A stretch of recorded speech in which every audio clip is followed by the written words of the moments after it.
If you want to build self-confidence, it would be good to hear the words of Marcus Aurelius.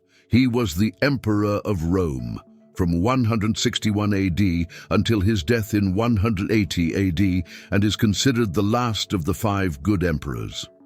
During his reign, Marcus Aurelius found time to compose a series of autobiographical writings, now known as meditations. These meditations are considered one of the greatest works of philosophy, and that's why in this video we will use some of his wisdom as motivation to discuss the insights we should follow to build our self-confidence. Now, before we proceed, take a moment to like this video, subscribe to the channel if you haven't already, and enable notifications so you don't miss any knowledge, as it is the key to changing our lives. Focus on building your character. Marcus Aurelius says, "Consider at what price you sell your integrity, but by God, do not sell it at a low price." In our early life phase, self-confidence develops through interactions with our parents and the love and care we receive from them and our family. But this serves only as a starting point for the growth of our self-confidence. Facing uncomfortable social situations and dealing with all kinds of adversity require additional skills. A strong character and personal skills are essential and can profoundly influence the way we live. Character is specifically linked to the moral dimension of the self. The moral dimension of the self represents the inner part of your personality, which includes your principles, values, and behaviors.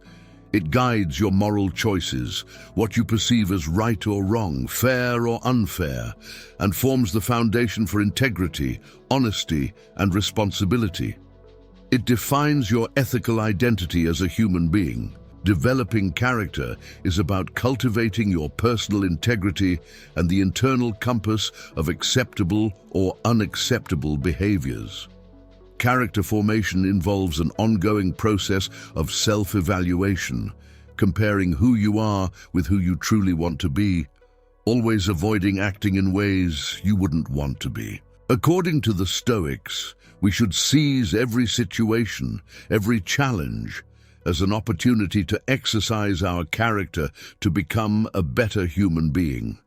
We should strive to be kind, honest, and hard-working individuals. We should educate ourselves and learn to treat everyone with respect, because even if you go through hardships, lose your job, or your relationship ends, your character is the only thing that cannot be taken away from you.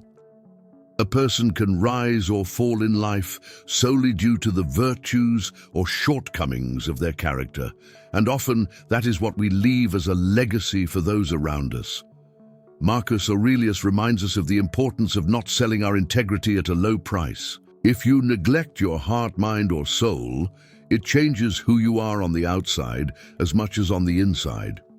Continuous growth and lasting success result from aligning the inner and outer aspects of our lives, and fixing the inner must happen first, with solid character traits that lay the foundation for growth. If we want to grow and reach our best, we must pay more attention to our character than to our success. We must recognize that personal growth means more than expanding our minds and developing new skills.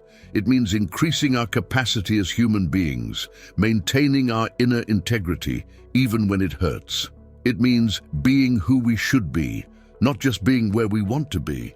It means maturing our soul and practicing self-acceptance. In the words of Marcus Aurelius, be content to seem what you really are. Self-acceptance is the cure for perfectionism and unhappiness. It's so easy to focus on our flaws, on all our insecurities. Constantly, we are overwhelmed by standards and models of how we should be. Constantly, we are inundated by media portraying models of what we should be, and it diverts our attention from what truly brings us joy. We fall into the trap of self-devaluation, liking ourselves less and less. Often, we are preoccupied, paying attention to others around us, admiring that your friend has an athlete's great body, that your friend's hair is full and shiny, and that such a person has a brilliant career. The other has a beautiful family, and inevitably comparing and depreciating ourselves. If you gave yourself a fraction of the encouragement you give to others, imagine how far you could go. Some people don't stay alone, have never traveled, have never been to a restaurant, or stay quietly at home alone. And some people are afraid to do things on their own, always need a friend, stringing one relationship after another. The fear of loneliness or facing experiences alone can really hinder your journey towards self-love. For you need to learn to feel comfortable with yourself. Self-love is one of the best things you can do for yourself, providing self-confidence, self-esteem, and genuine positivity. Being in love with yourself provides self-assurance and self-worth and will truly help you feel more positive. You may also find it easier to fall in love after learning to love yourself first. When you are truly in love with yourself and happy, you should stop comparing yourself so much to others and feel more confident, not worrying so much about what others think of you. Understand that you are whole and complete as you are. No one expects perfection from you. If you are overweight and your friends call you fat and you consider yourself less for it, don't do that. Accept what is. Love yourself. Regardless, love your body. It is like your home, no matter what standard is imposed today or what will be tomorrow. Value and love who you are, and take pride in having a healthy body that allows you to live in this world with dignity. Of course, if something bothers you physically, you are totally free to make interventions. However, we see hundreds of people risking or even losing their lives because they let themselves be guided by external standards and end up in an unattainable pursuit. If, for example, your weight bothers you, when you are ready, you can start eating healthier and exercising more. You can start this change and see the incredible transformation over the months. There are many ways to practice self-acceptance, but the most important one is to be honest and forgive yourself. Reflecting on your mistakes can help you forgive and forget. If you can recall some wrong choices you may have made and forgive yourself, you can move forward and leave the past behind. Loving yourself, despite all the mistakes made in the past, is the first step to self-esteem. Every choice you've made, whether good or bad, shapes the person you are today. We understand warmth when we've experienced cold, and we know what night is when we've lived through the day. Similarly, each failure, each mistake, shapes our will to change and the pursuit of acting differently. Self-love and self-acceptance are nothing more than choices you make. You may have many problems, and there are often solutions, but even without one, you are still you. Why not accept yourself as you are, instead of blaming yourself? Focus on your thoughts. Quoting Marcus Aurelius, "The happiness of your life depends upon the quality of your thoughts." If you constantly feel depressed about yourself, it may not be just a matter of negative thoughts here and there, but instead, your fundamental beliefs about yourself may be the real issue. Ideas like, "I'm not worthy of love" or "I'm a loser" can influence most of the decisions you make. That's where you need to start your transformation, by confronting a fundamental belief. It may seem challenging, but it's a necessary step to strengthen self-esteem. Imagine this belief as a relentless lawyer in your mind, presenting tons of evidence to prove that you are a loser. It may seem scary or even impossible to change your thoughts, but it's entirely possible. The automatic thoughts you've had for years in your mind may be familiar and may have served a purpose at a certain point in your life. However, think about how many of them are negative and harmful. The more unfavorable and negative thoughts you have about yourself, the lower your self-esteem will be. If you're dedicating your time to this video among so much content, it's time to start questioning what you think about yourself. Keep in mind that no thought lives in anyone's head for free. They are all investments or costs, either helping you grow or paralyzing you. Commit to challenging every negative thought in your mind, and you will see your self-esteem flourish as a natural consequence of this transformative process. Make a plan and stop thinking. As we learn from Marcus Aurelius, turn your desire into stone, satisfy your appetites, keep your mind focused on yourself. We live in the era of procrastination, consuming precious moments, crafting plans, attending meetings, devising strategies, but not accomplishing anything effectively. We don't materialize anything. Of course, the first step is to define what your goal is, what is worth working for. But after deciding on your objectives, it's time to stop thinking and start doing. Thoughts and plans mean nothing without action. The most brilliant and revolutionary idea in the world is worthless unless you work and strive to turn it into reality. Want to change your profession? Excellent choice. Something new? Empower yourself and start seeking job opportunities. Want to achieve an amazing fitness life? Commit to going to the gym 3 times a week and adopt a balanced diet. Stop procrastinating by researching. Stop preparing and stop telling everyone about your plans. With everyone around you, even if you're determined to do something, when you share your plans, you feel an illusory and spontaneous sense of relief, as if you've already accomplished what you intended to do. This is known as social reality, where the recognition of your goal creates a connection with your identity and results in a release of well-being reward hormones. Unfortunately, this satisfaction tricks your brain, making you think the work is already done, reducing your motivation to effectively pursue your goals. Don't let your mind deceive you. Take action. Start now, preferably today. Planning without action contributes nothing. It's your actions that will boost your self-confidence as you achieve your goals. There's a reason why the ancient Stoics were so successful and accomplished. It's because they took action once, twice, dozens of times, thousands of times. Keep your word, as guided by Marcus Aurelius. Live by it, keep your promises. Keeping your word is crucial to restoring your sanity and creating a new life with meaning and purpose. Keeping your word means honoring what you commit to, fulfilling your promises to everyone, especially yourself. When we promise ourselves that we will do something or promise to stop doing something, we feel it's for our own good. We believe life will be more satisfying with the change. What we often fail to consider is that the promise is not just about improving relationships or quality of life. It's also a test of our integrity. Maintaining integrity involves honoring your own word, ensuring that you don't engage in unexpected or surprising actions that may result in breaking your commitments and reaffirming the initial commitment established. How many times have you promised something you couldn't keep? You tell a friend you'll attend their dinner, your child that you'll help with their project, your partner that you'll pay attention to their needs, your mother that you'll be more present, that you'll do something for them. But in the end, you don't. There may indeed be a valid reason for not having done it, but we know that breaking a promise has a disastrous effect. It not only disappoints the person we promised, but also erodes part of our self-esteem.